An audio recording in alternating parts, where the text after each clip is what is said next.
Please take a look at the person next to you, just very briefly. Now have a look at them again and say goodbye.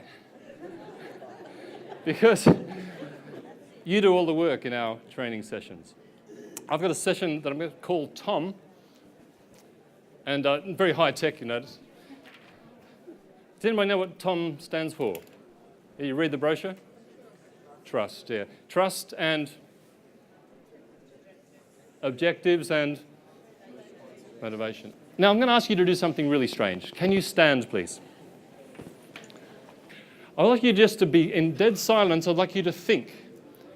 I'm going to have some think music for you, just to play in the background, hopefully.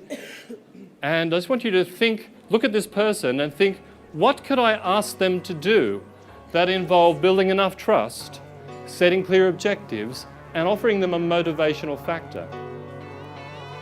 Complete silence.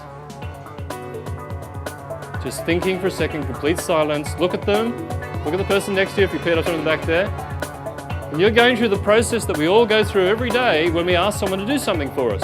Is there enough trust? Is there a motivational factor? Are the objectives clear enough?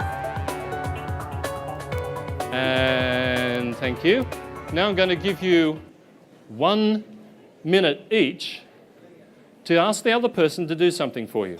It can be as simple as pay me a compliment, move my table, move my chair, put my coat on for me, take my jacket off. Something very simple, but I want you to go through the mental process of building trust, setting clear objectives, and adding a motivational factor. Any questions? Good. So you've got 1 minute each. I'll tell you when the first minute's up and then you change. Go.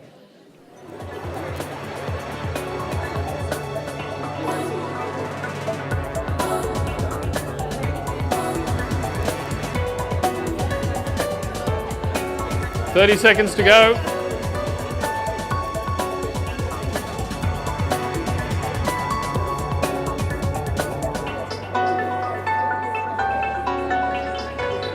And bring that to a close, please. And stop. Doesn't matter where you are in the process, stop. And if you haven't all changed over, change over, please. You've got 1 minute for the other person to do their thing.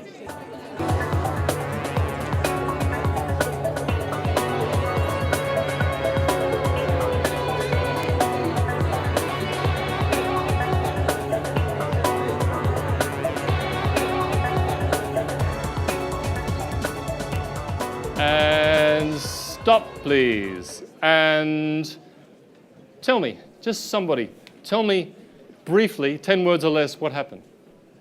Greg, singing your closest. Basically, we were just a swap of ideas, trying to get someone to do something for you.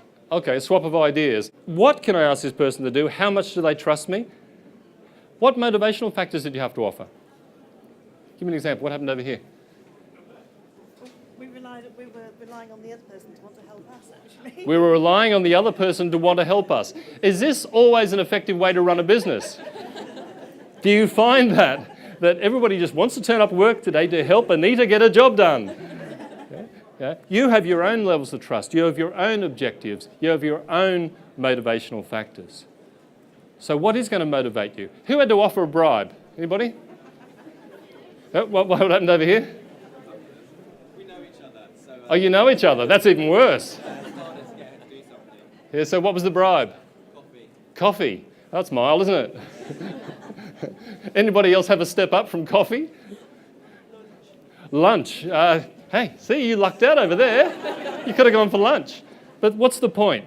The point is, if there's enough trust, you will do something for your best friend, someone you really trust, without a strong motivational factor. But if there's not enough motivational factor, so not enough trust, you need to have a stronger motivational factor. It's a seesaw. It's a balance.